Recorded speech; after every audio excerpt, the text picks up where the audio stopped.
Easy சேரில் சாய்ந்தவாறு paper படிப்பது போல பாவனை பண்ணி கொண்டு இருந்தார் தமிழரசு. ஆனால் அவர் கவனமெல்லாம் தூணுக்கு பின் பதுங்கிக் கொண்டு தன் பெரிய கருவண்டு கண்களில் பயமும் ஆர்வமும் கலந்து தன்னையே பார்த்து கொண்டிருந்த அந்த சிறு பெண்ணின் மேல்தான் இருந்தது என்றுதான் சொல்ல வேண்டும்.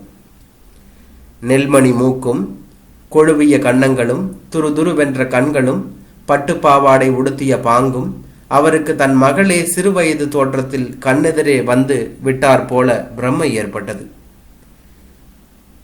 சோகை வெளுப்பாக இல்லாமல் சற்றே ரோஜா கலந்துவிட்ட பாலின் நிறமும் மென்மையாக செம்பட்டை முடியும் மட்டும்தான் அவளின் தந்தையை அடையாளம் காட்டின. சுற்றும் முற்றும் பார்த்து யாரும் இல்லை என்று உறுதிப்படுத்தி கொண்டு இங்கே வா என்று அழைத்தார். அதற்காகவே காத்திருந்தார் போல ஓடி வந்து மடியில் விழுந்தாள். உன் பெயர் என்ன என்று ஆங்கிலத்தில் வினாவினார்.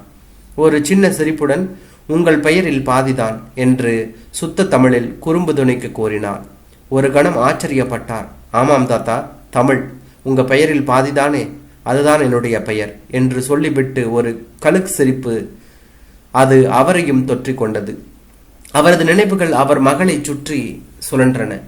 பசுமை நிறைந்த பொன்வயல் கிராமத்திற்கு விரும்பி தலைமை ஆசிரியராய் மாற்றல் பெற்று வந்தார் தமிழரசு. அவருக்கு ஏற்கனவே முன்னோர் விட்டு சென்ற சொத்து இருந்தது. அதனால் பெரிய பள்ளியில் வேலை, பள்ளி முடிந்ததும் டியூஷன் மூலம் அதிக வருமானம் என்று எல்லாம் யோசிக்காமல் முழு மனதுடன் கிராமத்திற்கு வர முடிந்தது. பொன்வயல் ஒரு நடுத்தர கிராமம். நகரத்தில் இருக்கும் அடிப்படை தேவைகள் இருந்தாலும் மக்கள் மனதில் மாசு படியாமல் இருந்தார்கள். தமிழ் வாத்தியார் என்று அவரை மரியாதையாக அழைத்து எல்லா உதவிகளையும் செய்தார்கள். அவரது மனைவி பத்மாவுக்கும் கிராமத்து வாழ்க்கை பிடித்தமானதாகவே இருந்தது. அவ்விருவரும் மனமொத்து வாழ்ந்ததன் பயனாக வெண்ணிலா பிறந்தாள் என்றுதான் சொல்ல வேண்டும். வெண்ணிலா பெயருக்கு ஏற்றாற் போல கண்களுக்கும் கருத்துக்கும் குளுமை தரக்கூடிய அழகும் குணமும் மிகுந்தவள். அவர் தலைமை ஆசிரியராய் இருந்த பள்ளியில் 10ஆம் வகுப்பு வரைதான் இருந்தது. அதனால் பள்ளி இறுதி மற்றும் கல்லூரி படிப்பிற்கு திருச்சியில் விடுதியில் சேர்த்து படிக்க வைத்தார். அப்பாவின் தமிழ் ஆர்வம் அவளையும் தொற்றிக் கொண்டதில் பட்ட படிப்பிலும் தமிழை சிறப்பு பாடமாக எடுத்து படித்தார். அதில் அவருக்கு பெருமையும் கூட. ஒவ்வொரு விடுமுறைக்கு வீட்டிற்கு வரும்போதும் அப்பாவும் மகளும் தமிழ் இலக்கியம், புறநானூறு, அகநானூறு, மரபு கவிதை, புது கவிதை என்று எதையும் விட்டு வைக்காமல் அலசி காய வைத்து விடுவார்கள். தனக்கு வரும் மருமகனும் தமிழ் ஆர்வம் மிகுந்தவனாக இருக்க வேண்டும் என்ற ஆசை அவருக்கு இருந்தது. பட்ட படிப்பு முடிந்ததும் அவளுக்கு கல்யாணம் செய்துவிட வேண்டும் என்று அப்போதே மாப்பிள்ளை தேட ஆரம்பித்திருந்தார் என்று தான் சொல்ல வேண்டும். அந்த வருடம் கல்லூரியில் கடைசி வருடம். பரீட்சை முடிந்து ஊருக்கு வரும்போது தன்னுடன் பயிலும் ஜோசப் என்ற வெளிநாட்டு மாணவனை உடன் அழைத்து வந்திருந்தாள் வெண்ணிலா என்று தான் சொல்ல வேண்டும். கிராமத்து வாழ்க்கையை சிறிது காலம் அனுபவிக்க வேண்டும் என்பதாலும் தமிழ் மீது இருக்கும் ஆர்வத்தால் அவரை பார்த்து நிறைய விஷயங்கள் கற்றுக்கொள்ள வேண்டும் என்று ஆசைப்பட்டதாலும் அழைத்து வந்ததாக கூறினார். தமிழ் மீது பற்று வைத்த ஒரு வெளிநாட்டு மாணவனை சந்தித்ததில் அவருக்கும் நிரம்பவே மகிழ்ச்சி. சுமார் 1 மாதம் அவர்கள் வீட்டிலேயே தங்கி இருந்து எல்லோர் மனதையும் கவரும் வண்ணம் கண்ணியமாக நடந்து கொண்டான் ஜோசப். அந்த 1 மாதத்தில் தமிழ் பற்றி ஆராய்ச்சி 100 எழுதும் அளவுக்கு நிறைய விஷயங்களை பேசி தீர்த்தார்கள். தமிழ் மீது ஜோசப்பிற்கு இருந்த காதல் தமிழரசுவை கவர்ந்தது என்று தான் சொல்ல வேண்டும்.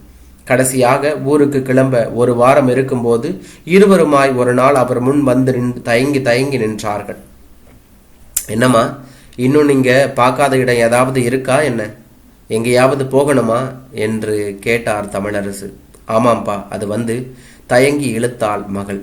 நான் ஜோசப்போட மனைவியா அவரோட நாட்டுக்கு போக விரும்புறேன்பா என்று சொன்னாள். என்ன, இததான் உங்ககிட்ட இருந்து கொஞ்சமும் நான் எதிர்பார்க்கவே இல்லை வெண்ணிலா என்று அவர் சொன்னார். அழுத்தத்தோடு வந்தது அவர் குரல். உனக்கு கொடுத்த சுதந்திரத்தை நீ பயன்படுத்திய லட்சணம் இதுதானா? உன் மேல நாங்க வச்ச நம்பிக்கைக்கு இவ்வளவுதான் மதிப்பா? நான் யார் தெரியுமா? தமிழ் மீது பற்று கொண்டு தமிழை வளர்க்க பாடுபட்டு கொண்டிருக்கும் தமிழாசிரியர். எனக்கு வரப்போகும் மருமகனும் என்ன மாதிரியே இருக்கணும்னு முடிவு பண்ணி இருக்கேன். ஏன்பா, ஜோசப் உன் மேல எவ்வளவு பாசமும் நம்பிக்கையும் வச்சிருந்தா உங்களை தவறா நினைக்காமல் பழக விட்டிருப்பேன். இப்படி கண்ணிய குறைவா நடந்துகிட்டியே, இதுதான் உன் பண்பாடா என்று அவனையும் கத்தி தீர்த்தார் என்று தான் சொல்ல வேண்டும். ஐயா, நீங்கள் என் மேல் வச்சிருக்கும் நம்பிக்கை குறையிற மாதிரியா கண்ணிய குறைவாகவோ நாங்கள் ஒரு நாளும் நடந்துக்கவிட இல்லை. தமிழை நான் நேசிக்கின்ற அளவுக்கு வெண்ணிலாவையும் நேசிக்கிறேன். அவளோட சேர்ந்து என் வாழ்க்கை முழுமை பெறும், அர்த்தமுள்ளதா இருக்கும்னு நம்புறேன். தயவு செஞ்சு பெரிய மனசு பண்ணி எங்களை ஆசிர்வதிக்கணும் என்றவாறு மிகுந்த பணிவோடும் அமைதியோடும் காலில் விழப்போனவனை சற்றும் மதியாமல் வாயில் வந்தபடி ஏசினார் என்று தான் சொல்ல வேண்டும்.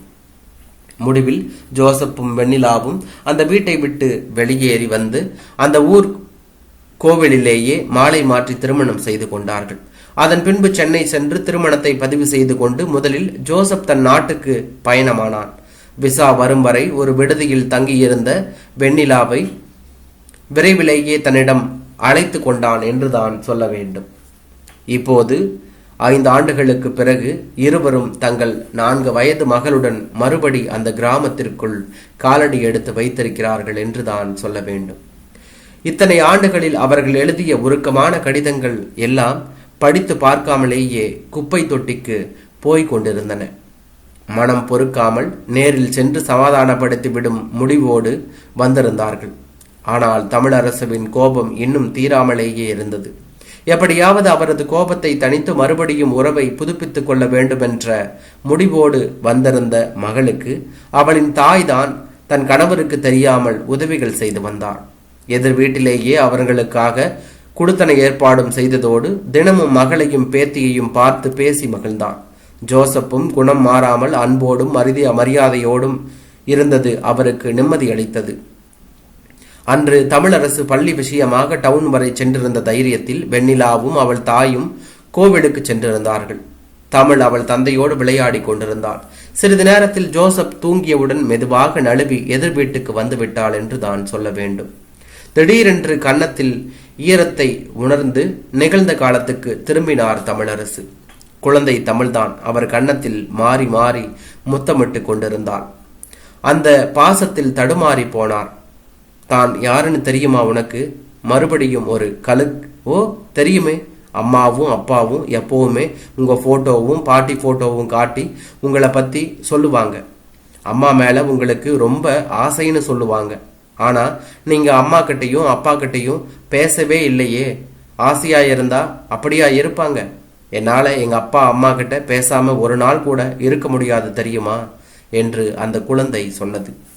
குழந்தையின் கேள்விகளுக்கு பதில் சொல்ல முடியாமல் திகைத்து போனார் தமிழரசு. பேச்சை மாற்றும் முயற்சியாக அதென்ன கையில் ஆல்பம் என்றார். உங்களுக்கு காட்டதான் அப்பா தூங்குனதும் எடுத்துக்கிட்டு வந்துட்டேன். ஒரு ரகசிய சிரிப்பு சிரித்தான். இது எங்க அப்பாவுக்கு அவர் எழுதின புக்ஸ் நல்லா இருக்குன்னு பாராட்டி சிறந்த தமிழ் தொண்டர்னு பிரைஸ் கொடுத்தப்போ எடுத்த போட்டோஸ், வீடியோ கேசட் கூட இருக்கு. இதுல அப்பா அவங்கள பத்தி தான் நிறைய பேசினாங்க. நான் கூட போயிருந்தேனே, எவ்வளவு பேர் கைத்தட்டினாங்க தெரியுமா? எந்த நாட்டில் இருந்தாலும் குழந்தையின் குதூகலம் ஒரே மாதிரியாக தான் இருக்கும் போலும். படபடவென பொறிந்தாள். அவர் கையில் ஆல்பத்தையும் திணித்தாள். பாருங்க தாத்தா, உங்களுக்கு தான் எடுத்து வந்தேன் என்று ஒவ்வொரு படமாக காட்டி அவளுக்கு தெரிந்தவரை விளக்கி கொண்டிருந்தாள். அந்த ஆல்பத்திலேயே அதை எடுத்த தேதி நிகழ்ச்சி எல்லாம் ஒவ்வொரு புகைப்படத்தின் கீழும் எழுதியிருந்ததால் அவருக்கு அதிகம் விளக்கம் தேவைப்படவில்லை. சிறந்த தமிழ் ஆராய்ச்சி நூல் எழுதியதற்காகவும் தமிழ் சங்கத்தை நல்ல முறையில் நடத்தி வருவதற்காகவும் ஜோசப்பை சிறந்த தமிழ் தொண்டனாய் அங்கீகரித்து பட்டமளித்த விழாவின் தொகுப்பு அது. எல்லாவற்றிற்கும் மேலாக ஜோசப்பிற்கு பரிசாக கிடைத்த பணத்தில் தமிழரசு ஸ்காலர்ஷிப் அமைத்து தமிழ் ஆராய்ச்சி மாணவர்களுக்கு உதவி செய்ய போவதாக எழுதியிருந்ததை படித்ததும் அவருக்கு கண்கள் பணித்தன. தன் பெயரில் ஸ்காலர்ஷிப் ஆரம்பித்ததற்காய் அல்ல, தமிழின் வளர்ச்சிக்கு வெளிநாட்டில் கிடைத்த வரவேற்புக்காக. தமிழை நாம வளர்க்கிறதா சொல்றது பிரமை, ஒருவித கர்வம்.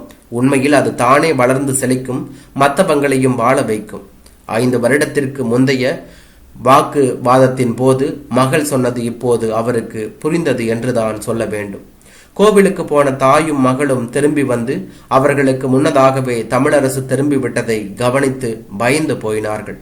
போதா குறைக்கு தமிழின் குரல் வேறு வாசல் கடந்து அவர்களை தீண்டியதில் என்ன புயல் வீசுமோ என பயந்து கொண்டே எட்டி பார்த்தார்கள். ஆனால் அவர்கள் கண்டதோ தமிழும் கொஞ்சி விளையாடிய அழகான காட்சி என்றான்.